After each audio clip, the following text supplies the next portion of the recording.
I don't think I have to do this. But I don't know if anyone really does this. And what I mean by this is defend themselves. It's just a weird thing that if you try to defend yourself, you sound guilty or whatever the case is. I don't know. But I just know that I freeze when I ought to speak up for myself. And the most recent and the most particular example of this is my mom talking about the music that I make, and she's like, "Oh, he makes all this music for this, and that, but it's never worship. It's never for God, and this and that."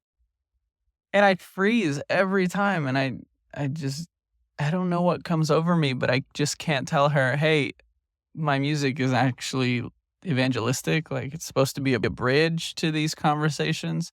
Whereas my YouTube stuff is way more direct. But even if it wasn't as direct, my point is to try to be that bridge, right?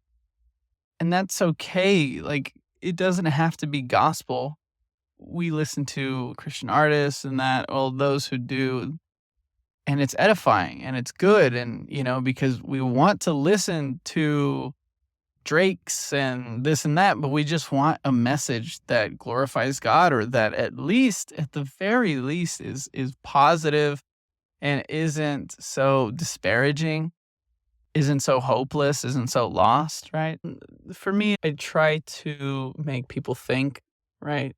Think about narratives. This next album that's coming out, spoiler alert, it's about choosing between loving myself and loving the other person. But what I mean by that is being conceited, selfish, letting go of myself, letting go of my ego, letting go of my ambition for love, for loving other people.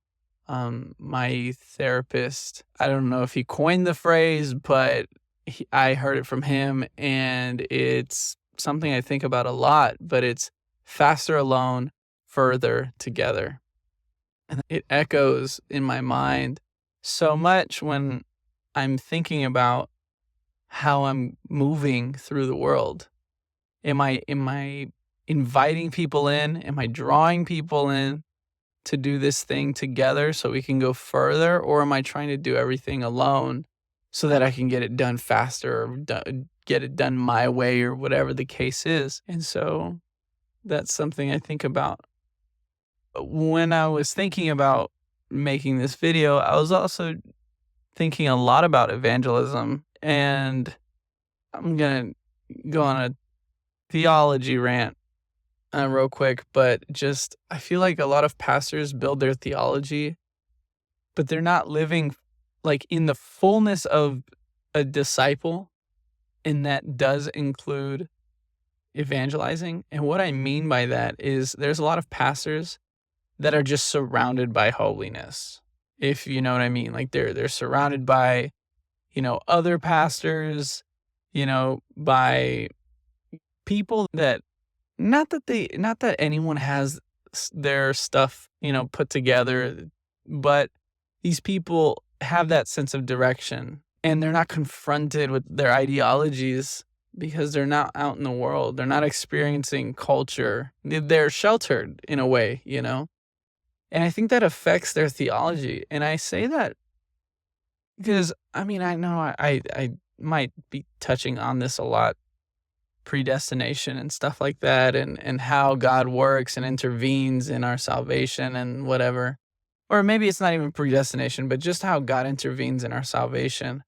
These pastors and theologians come up with all of these ideas, but it's almost like they've never tried to evangelize and seen the veil that is covering their eyes, that it's like so obvious. You get them to tipping point and they just refuse to accept it, refuse to believe.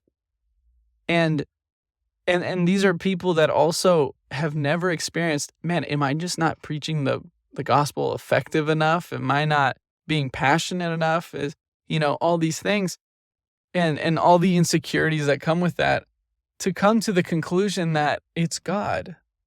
It's God that convinces them. It's the Holy Spirit that convicts them of righteousness.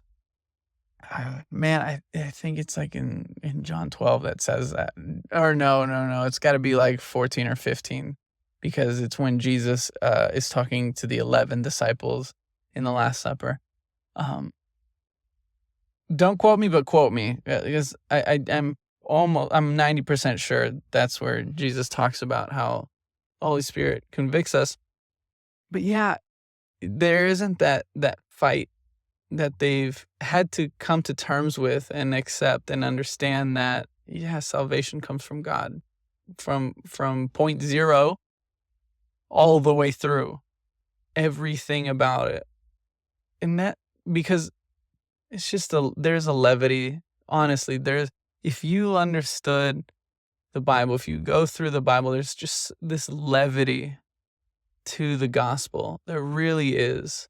If opening your eyes to God was God's plan, and then coming to God was God's plan, and you being sanctified is God's plan and will and his activity, I guess.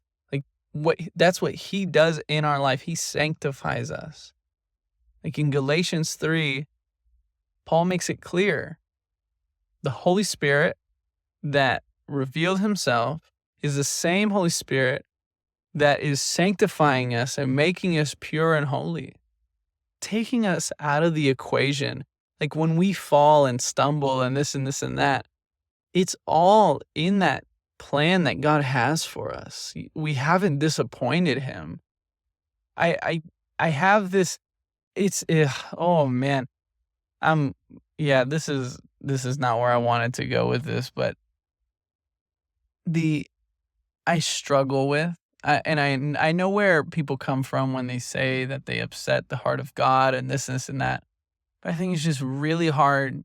Well, no, it's not. I understand, because you can know something's gonna happen, and when it happens, it still upsets you, and I understand that, but I don't. Oh my goodness, that's just such to me, that's the phenomenon. Is like, do we hurt God? Is God hurt and this and that? And I know that, yeah, I mean, I guess so. But I think hurting God and disappointing God are two different things. I think God's heart can break, but he's not disappointed, because I think disappointed, there's like, you need an expectation, right? Like, I expect you to do this thing and you didn't measure up. That's disappointment. God's heart can break because sad things are sad. And when God's children don't act like God's children, and I don't mean that in like, oh, this Christian's being rude, but like, this person gave themselves physically to someone that they don't belong to, and I mean having premarital sex or whatever. Like, that's just not behavior of someone who belongs.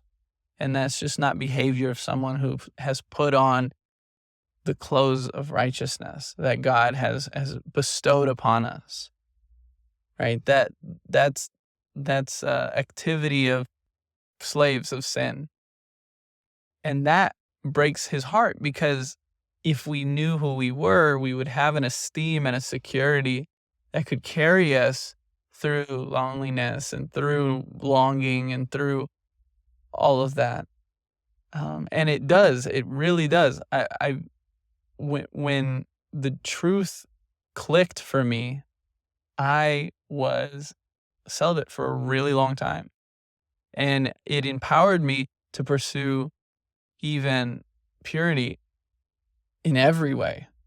And I had my stumbles and this and that, and I beat myself up when I did. But when you know God and you know his word, and I almost feel psychopathic for it. I don't know. I mess up and I don't feel shame. I don't even know if I feel guilt. If I'm willing to, if I can admit that here, I don't know if I feel guilt when I mess up, because it's not me. It's just it's such a strange thing. Like, when I mess up, I can be so quick to apologize because, like, that's not that behavior doesn't I'm not identified with that behavior. Like, when I do something wrong, I'm not thinking that, well, that's who I am and how I am, and that hurts, and this and that. I don't know, I see my behavior when I do silly things, just that.